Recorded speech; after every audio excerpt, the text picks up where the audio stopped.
Good morning, everybody. Hump day! Mike. So, told you yesterday we talked about PTSD, a lot of that other stuff, and I told you about how certain people are able to approach that stuff differently than others, and how do they do that? Well, ask yourself this. If there's an event that happens and you say that event irks me, or you say, you know what, as a result of that event, I'm peeved. I'm not necessarily pleased.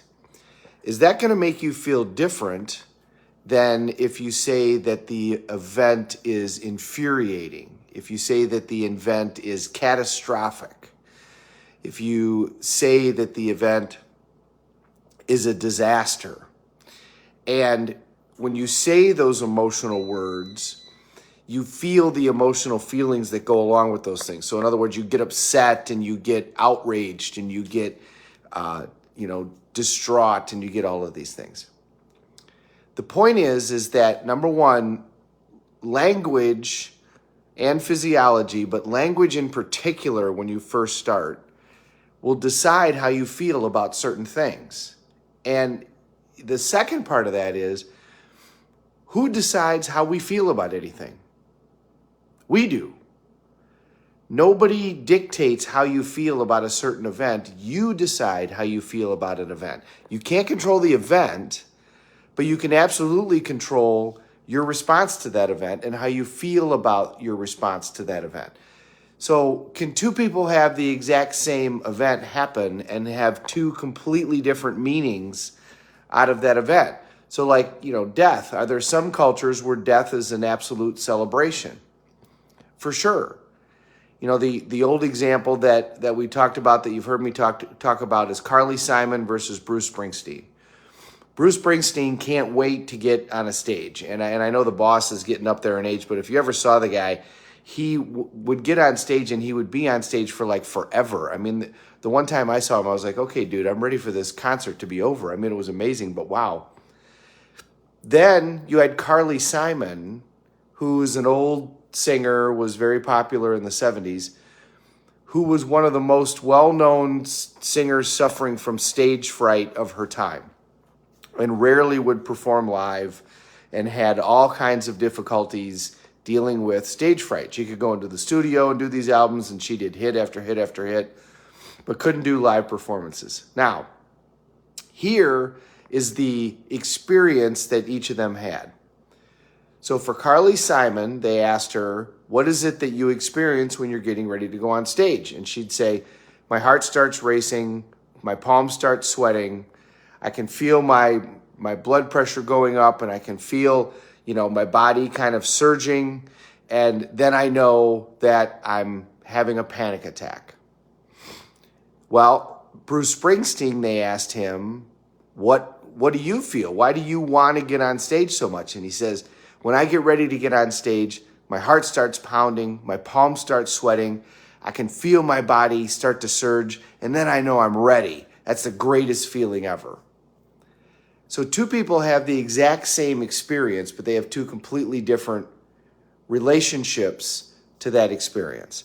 Now, I'm not belittling anybody's diagnosis, whatever your diagnosis might be, but we decide our relationship to events. And you can have the exact same event and feel completely differently about it. Like my generation, I'm the X generation. Guys weren't allowed to have anxiety, or we weren't allowed to have any feelings. We weren't supposed to really feel anything.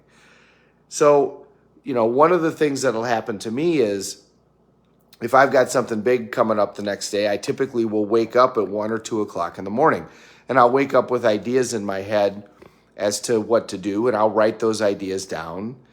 And then I've figured out various techniques in order to get back to sleep. Well, somebody said to me not too long ago, they said, well, that's anxiety. That's, that you are suffering from anxiety. Well, I've always looked at it as preparation. I've always looked at it as my brain and my body are getting myself ready, and it gives me ideas. So I get up and I write down the ideas, and I'm more prepared because of that. And I never really worried about the sleep because I'm like, my body will, your body knows when it needs sleep. Our bodies have been sleeping for a long time. They can figure that out. And one thing about wearing this Oura ring that I figured out is our bodies do a lot better job of sleeping than we give them credit for. You got to give it a chance, and you got to not, eat ridiculous, but your body will figure out how to sleep. So my definition of that event is my body's getting myself prepared. I'm getting prepared. I'll be more ready for the event because of that experience. Somebody else's relationship to that event might be you have anxiety and it's causing you to not sleep at night, and then, well, let's get some medication in order to make it better. I'm not belittling anybody that has whatever diagnosis they have. But we define our relationship to events. And we can do it intentionally, but most people don't. Most people live in a reactionary state where something happens and then they react to that event and it's outside of their control. And when you feel like it's outside of your control, that's when you're going to feel anxiety and depression and all of those different types of things. But you are in control always if you want to be. And you stay in control by managing your state, and you manage your state by managing your triad. So for the next 2 days, tomorrow and Friday, that is what I'll go over is your triad. But for today, figure out that language plays a huge part in how we feel about things. If something happens and you say it's catastrophic, oh my God, this is a disaster. Okay, well, that's going to generate feelings. Words create feelings. Words matter. The words that people say generate outcomes. So if you say something like that, it's going to generate a series of feelings. Whereas if you say, well, that's unfortunate. That's not the desired result. Okay, well, we haven't gotten there yet. We haven't gotten where we want to be. That's not the outcome that I was looking for. Now you're going to feel completely differently. I haven't achieved the outcome that I know I'm going to achieve yet. That creates a whole different feeling than I failed again. And the people that achieve figure out how to manage that. Thomas Edison in his 10,000 experiments figured out how to look at it and say, not a failure, learning, and I'm going to create the outcome. I'm this much closer to getting there. That is how you manage your state. So for today, pay attention to language. Yeah, it's a bummer if the car runs out of gas, but is it catastrophic? Catastrophic is children dying. Catastrophic is end of the world type stuff. Car running out of gas, not catastrophic. Forgot to pay the electric bill, probably not catastrophic. You're probably going to survive. Didn't get the right mayonnaise at the grocery store or whatever, I didn't get the proper pop or whatever I was supposed to get. Okay, not the end of the world, not catastrophic. Didn't get the desired outcome that I was looking for. True, going to do a better job. I'll learn. But watch your language today and watch what other people's language is. Watch how they can use language to make something feel much more than other language would. And and we're really good at doing this with bad things. But you can also do it with good things. Something good happens, even if it's something tiny, you can celebrate it. Oh my God, that was amazing. That was spectacular. Amazing is probably the most used word now. That was amazing. That was spectacular. That was glorious. It was so wonderful. And that will also enhance those particular feelings. And somebody asked me on the phone, how you doing today? I say, I'm glorious. I'm spectacular. And they're always like, they get mad. Oh my God, what do you mean you're spectacular? Why not? Why wouldn't I be? Things are great. Look where I'm living. Look what I'm doing. Life is awesome. Life is grand. Life is whatever we make it.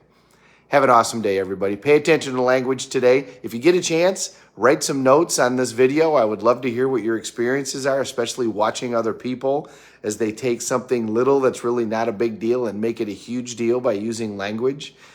But pay attention today and take some notes. In the next 2 days, we'll talk about your triad, which is how you manage your state, which is really everything. That's really the secret to having a happy life. If you manage your state, you're going to have a happy life. If you don't manage your state, then it's going to be out of your control.